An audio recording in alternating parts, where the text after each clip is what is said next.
ಕಲ್ಯಾಣವೆಂಬ ಪ್ರಣತೆಯಲ್ಲಿ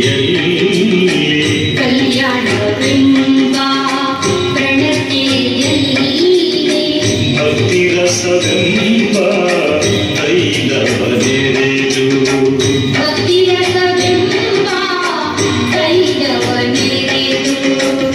ಕಲ್ಯಾಣವೆಂಬ ಪ್ರಣತೆಯಲ್ಲಿ ಭಕ್ತಿರಸವೆಂಬ ತೈಲವನೆರೆದು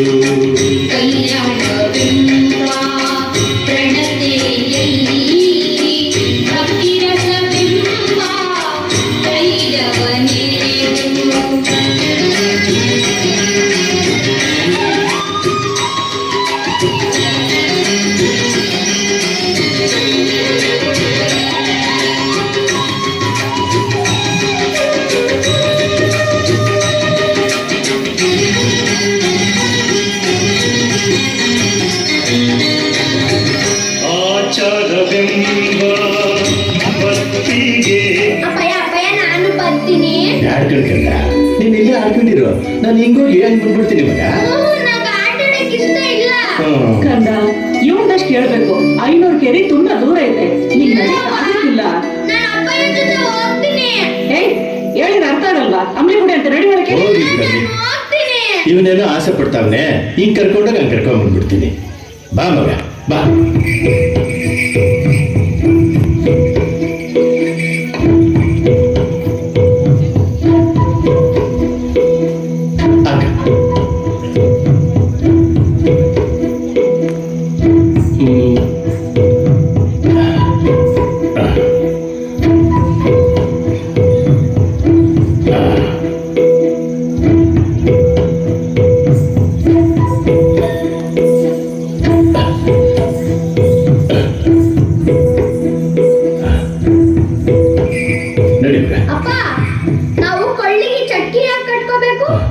ನಾವು ಈಗ ಬ್ರಾಹ್ಮಣರ ಕೇರಿಗೆ ಹೋಗ್ತಾ ಇದೀವಲ್ಲ ಕಂದ, ನಮ್ಗೇನಾದ್ರೂ ಉಗುಳು ಬಂದ್ರೆ ಈ ಚಟಿಗೆನಲ್ಲೇ ಉಗಿಬೇಕು, ಅಲ್ಲೆಲ್ಲ ಉಗಿಬಾರ್ದು.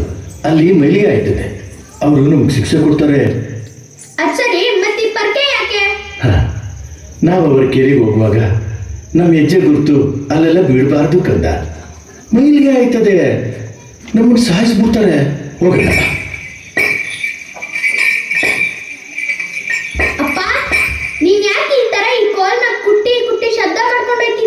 ನಾವು ಬರೋದು 500ಗಳಿಗೆಲ್ಲ ಗೊತ್ತಾಗ್ಲಿ ಅಂತ ಕಣ್ಮಗ. ಯಾಕೆ ನಾವು ಹಂಗೆ ಆದ್ರೆ ಅವ್ರಿಗೆಲ್ಲ ಗೊತ್ತಾಗಕ್ಕಿಲ್ವಾ? ಅವ್ರಿಗೆಲ್ಲ ಕಾಣಿಸಕ್ಕಿಲ್ವಾ? ಅವ್ರ ಮುಖದ ಮೇಲಿರೋ ಕಣ್ಣುಗಳೇನೋ ಕಾಣ್ತಾವೆ ಮಗ, ಆದ್ರೆ ಒಳಗಿರೋ ಮನ್ಸು ಕುಳ್ಳಾಗೋಗೈತೆ ಮಗ. ನಮ್ಮನ್ನು ನೋಡಿದ್ರೆ, ನಮ್ಮನ್ನು ಮುಟ್ಟಿದ್ರೆ, ನಮ್ಮನ್ನು ಮಾತಾಡ್ಸಿದ್ರೆ ಅವ್ರ ಜಾತಿ ಕೆಟ್ಟೋಯ್ತದಂತೆ, ಅವ್ರಿಗೆ ದೋಷ ಆಗ್ತೈತಂತೆ. ಅಪ್ಪ ನೀನ್ ಕೋಲ್ ಕುಟ್ಕೊಂಡವ್ರೆ ಅವ್ರಿಗೆ ದೋಷ ಆಗ್ತಿಲ್ವಾ? ನಾವು ಗೆಜ್ಜೆಕೋಲ್ ಕುಟ್ಟದು ಅವ್ರ ದೋಷ ಹೋಗ್ಲಿ ಅಂತ ಅಲ್ಲ ಕಣ್ಮಗ. ಈ ಗೆಜ್ಜೆಕೋಲ್ ಶಬ್ದದಿಂದ ಮನೆ ಒಳಗಡೆ ಹೋಗಿ ಕದ ಹಾಕೊಂಡು ಮೈಲಿಗೆ ಆಗದೆ ಮಡಿಯಾಗಿರ್ಲಿ ಅಂತ. ಅಪ್ಪ ಈ ಉಟ್ಟಂಬಲ್ದವರು ಅಂತೆಲ್ಲ ಅವರೆಲ್ಲ ಹೆಂಗಿರ್ತಾರೆ? ಹೆಂಗೆ ಅಂದ್ರೆ ನಮ್ಮಂಗೆ ಕಣ್ಮಗ. ನಮ್ಮಂಗೆ ಅಂದ್ರೆ ನಮ್ಮಂಗೆ ಅಂದ್ರೆ 2 ಕಣ್ಣು, 2 ಕಿವಿ, ಮೂಗು, ಬಾಯಿ ಎಲ್ಲ ನಮಗೆ ಇರ್ತಾವ ಕಣ್ಮಗ. ಮತ್ತೆ ಈ ಮೇಲು ಕೀಳು ಅದೆಲ್ಲ ಯಾಕೆ? ಅದು ಹಿಂದ್ಲಿಂದಲೂ ನಡ್ಕೊಂಡ್ ಬಂದಿರೋದು ಮಗ. ಅವರು ಉತ್ತಮ ಕುಲದವರು, ನಾವು ಏನ್ ಕುಲದವರು. ಅವ್ರ ಸೇವೆ ಮಾಡ್ಕೊಂಡು, ಅವ್ರು ಹೇಳ್ದಂಗೆ ಕೇಳ್ಕೊಂಡು, ಅವ್ರ ಕಾಲ ಕಸದಂಗೆ ಬಿದ್ದಿರ್ಬೇಕು ಅಷ್ಟೇ. ಜೋಯಿಸರ ಮನೆ ಗೊತ್ತಾಯ್ತೆ, ನೀನು ಹೆಚ್ಚಿಗೆ ಮಾತಾಡ್ಬೇಡ ಆಯ್ತಾ?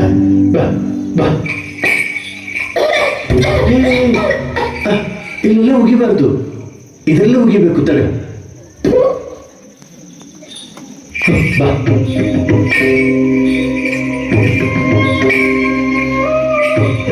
ಕೀಳ್ ಜಾತಿಯವ್ರು ಬರ್ತಾ ಇದ್ದಾನೆ. ಓಡಿ ಬಾಗ್ಲ ಬಳಿ ಓಡಿ ಓಡಿ ಬಲಿ ಆಗ್ಬಿಡುತ್ತೆ ಓಡಿ.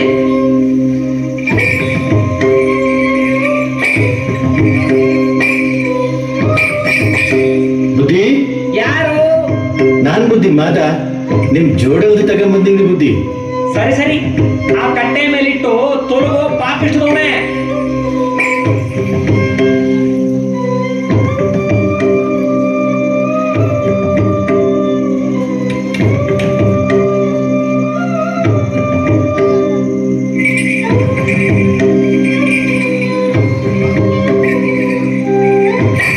ಕಟ್ಟೆ ಮೇಲಿಟ್ಟು ದೂರ ತೊಲಗಿದೆಯೇನೋ ಧರಿದ್ರದವನೇ. ಅಲ್ಲೇ ಮುಳುಗಿದ್ದೀನಿ ಬುದ್ಧಿ.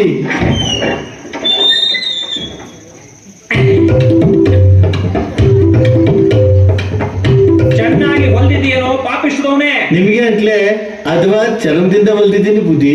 ಹಾ ಸರಿ ಸರಿ, ಮುಂದೆ ಬರೋ ಸುಗ್ಗಿಗೆ ಚೆನ್ನಾಗಿ ಬೆಳೆ ಬಂದ್ರೆ 2 ಬಳ್ಳ ಜೋಳ ಕೊಡ್ತೀನಿ, ಬಂದ್ ತಗೊಂಡು ಹೋಗೋ, ಹೊಲಿಸ್ತೀನಿ ನೋನೆ. ಆಯ್ತು ಬುದ್ಧಿ. ಪರವಾಗಿಲ್ಲ, ಚೆನ್ನಾಗಿ ಹೊಲ್ದಿದೀಯ. ನೀನ್ ತೊಲಗೋ ಕರ್ಬೋನೆ. ಸರಿ ಬುದ್ಧಿ. ಹರಿ ಹರಿ. 25 ವರ್ಷಗಳ ನಂತರ ಹಳ್ಳಯ್ಯನ ಮನೆಗೆ ಬಸವಣ್ಣನ ಆಗಮನ. ಹಳ್ಳಯ್ಯ 12ನೇ ಶತಮಾನದ ಶಿವಶರಣ. ಬಸವಣ್ಣನವರ ಸಮಕಾಲೀನ ಪಾದರಕ್ಷೆಗಳನ್ನು ಸಿದ್ಧಪಡಿಸುವ ಕಾಯಕದಲ್ಲಿ ನಿರತನಾಗಿದ್ದ. ಇವರು ಗುರುಲಿಂಗ ಜಂಗಮ. ಮಹಾನ್ ಶರಣ ಹಳ್ಳಯ್ಯ ಕೊಟ್ಟ ಉಡುಗೊರೆ ನೋಡಿ ಜಗಜ್ಯೋತಿ ಬಸವೇಶ್ವರರು ಮಾಡಿದ್ದೇನು ಎಂಬುದನ್ನು ಈ ರೂಪಕದ ಮೂಲಕ ಕಾದು ನೋಡಿ.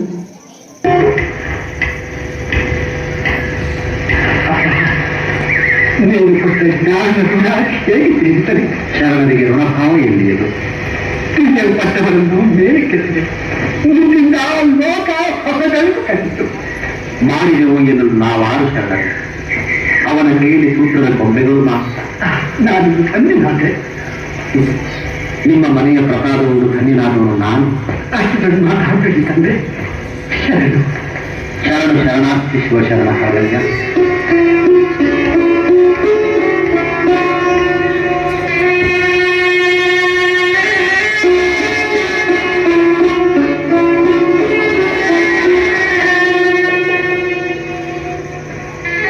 ಅಪ್ಪನವರು ಹೋದ್ರು.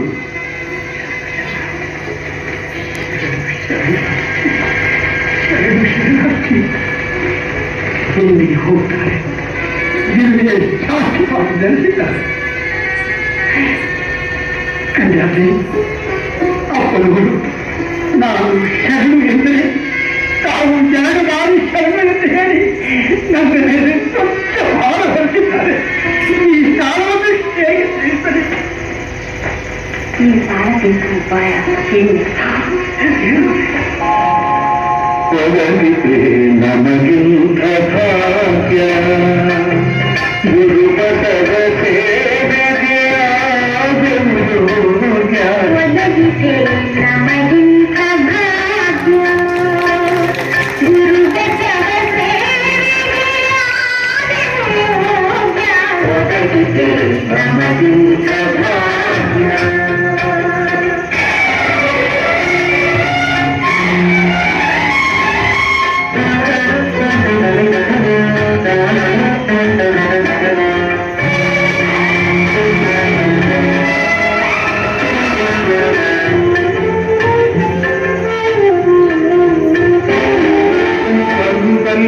ಮನದಲ್ಲಿ ನೀನು ತುಂಬಿರುವೆ,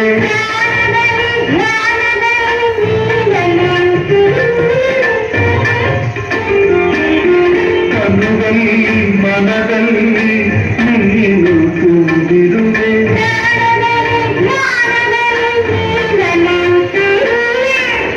ನಮ್ಮ ಬಾಳಿನ ತೋಡಿ ನೀ ನಡೆಸುತ್ತಿರುವೆ, ನಮ್ಮ ಬಾಳಿನ ತೋಡಿ ನೀ ನಡೆಸುತ್ತಿರುವೆ, ನಮ್ಮ ಜೀವನ ತೋಡಿ ನಮಗಿಂತ ಭಾಗ್ಯ ಗುರುಬೆಟ್ಟದ ಸೇವೆಗೆ ನಮಗಿಂತ. ಶರಣು ಹರಳಯ್ಯ. ದಯವಿಟ್ಟು ಸ್ವೀಕರಿಸುತ್ತಂತೆ.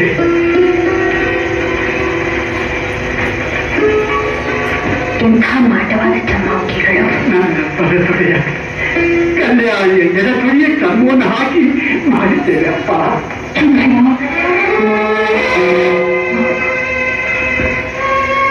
ಎಂತಹ ಭೀಕರ ಕೃತ್ಯವನ್ನು ಹೀಗೇಕೆ ಮಾಡಿದ್ದೇನೆ ಹರವಯ್ಯ. ತಮ್ಮ ಸಾಲ ತೀರಿಸಲು ಅಪ್ಪ. ನಾನು ಒಂದು ಬಾರಿಷ್ಟರನ್ನು ಹೇಳಿದರೆ ತಾವು ಎರಡು ಬಾರಿಷ್ಟರನ್ನು ಹೇಳಿ ನನ್ನ ಮೇಲೆ ಸಾಲದ ಭಾರವನ್ನು ಪರಿಸುತ್ತಿರುತ್ತಂತೆ. ಸಂಗಮನಾಥ,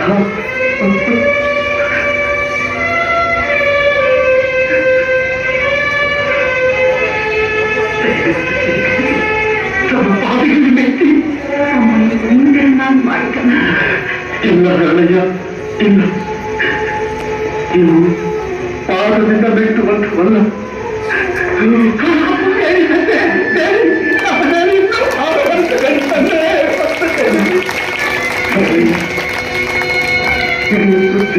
ತೋರಿದರು ಈ ತ್ಯಾಗದ ಕಷ್ಟ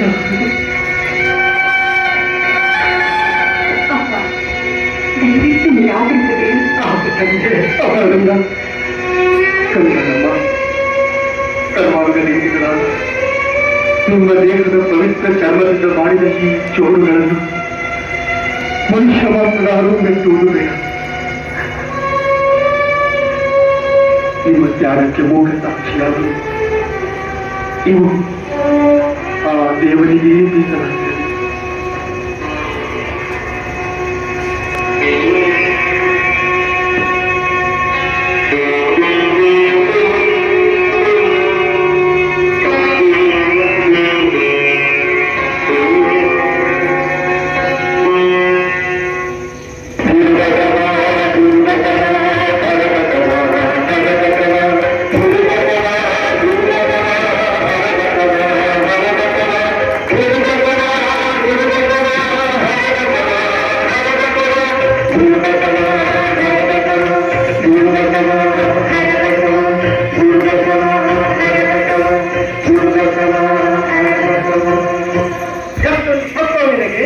ಒಂದು ಜೋಡು ಪಾದರಕ್ಕೆ ಬೇಕು, ಒಂದು ಅಳತೆ ತೆಗೆದುಕೊಂಡು ಹೋಗು ಎಂದರೆ ಹೊರಗೆ ಇರುವ ದುರಹಂಕಾರ. ಕಾಯಕ ಅದೇ ಸಿಕ್ಕಲಿಲ್ಲ. ಹೇಗೆ ಸಿಕ್ಕುತ್ತೆ? ದುಡಿಯಬೇಕಾದ ತತ್ವಗಳೆಲ್ಲ ಪೂಜೆ ಪುರಸ್ಕಾರ ಎಂದರೆ ನೋಡಿದ್ರ ನಿಮ್ಮ ತಕ್ಕನ್ನ. ಉತ್ತಮರ ಮೇಲೆ ನಿಮ್ಮ ಪಾಪದ ನೆರಳು ಬೀಳಬಾರದು ಅಂತ ಹೊರಗೇರಿ ನಡೆಸ್ತಾ ಇದ್ದವರು ಈಗ ರಾಜಬೀದಿ. ಆ ಅಜ್ಞಾನ ತೊಲಗಿ ಪಶು ಗುರುಗಳ ದೈನಿಕ ಆತ್ಮವಿಶ್ವಾಸ ಬಂದಿದೆ. ಅವನ ಹಾಳೆಸರು ಎಂದ ಬೇಡ. ಆ ಸುಲಗೆಟ್ಟ ಬಸವನಿಂದ ಜಾತಿಗಳೆಲ್ಲ ಹಾಳಾಗಿ ಹೊಲೆಯರಿಗೆ ಕೋಡುಕೊಡಿ. ಮನುಷ್ಯರಲ್ಲಿರುವ ಮನುಷ್ಯತ್ವ ದೈವತ್ವವನ್ನು ಗುರುತಿಸಲು ಆ ಮಹಾಪುರುಷನ ದಯವಿಟ್ಟು ಹರಿದುಕೊಡ್ಬೇಕು. ಮುಂಜಾಬಾಯ್, ನನಗೆ ಉಪದೇಶ ಮಾಡಬೇಕು ಬರಬೇಡ. ಹಣ ಏನೊಂದು ಬೈತಾ ಇದೆ? ಒಂದು ಜೋಡು ಚಮ್ಮ ಆದರೆ ಅವು ಮಾರಾಟಕ್ಕ. ಮತ್ತೆ ಪೂಜೆ ಮಾಡೋದಕ್ಕ? ಹೌದು, ಅಪ್ಪ ಬಸವಣ್ಣನವರಿಗೆ ಅಂತ ಮಾಡಿ ಅವರು ಮೆಟ್ಟಿಗೆ ಮುಟ್ಟು ಮರಳಿ ಕೊಟ್ಟರು. ಅವರ ಪ್ರಸಾದ ಹಸ್ತ ಮುಚ್ಚಿ ಇವು ಪವಿತ್ರವಾಗಿವೆ. ಮಾಡೋದಿಲ್ಲ. ಸಾಕು ನಿನ್ನ ಪುರಾಣ, ತೋರಿಸೋದನ್ನ. ಅದ್ಭುತ, ಸುಂದರವಾಗಿದೆ. ಇಂಥವನ್ನ ತೊಡೋದಕ್ಕೂ ಅವನಿಗೆ ಪುಣ್ಯ ಬೇಕಲ್ಲ. ತಗೋದಿದ್ದನ್ನ ಹಾಕು ಇಷ್ಟ. ಮನುಷ್ಯ ಮಾತ್ರ ಜಾನರಿಗೆ ಮಾತಿರಬೇಕು, ತಜ್ಜರಿಗೆ ಸೊನ್ನೆಬೇಕು. ಸಿಕ್ಕೋದನ್ನ ಬಸವನದು ಪ್ರಸಾದ ಹಸ್ತವಂತೆ, ಇವನೊಬ್ಬ ಶರಣನಂತೆ.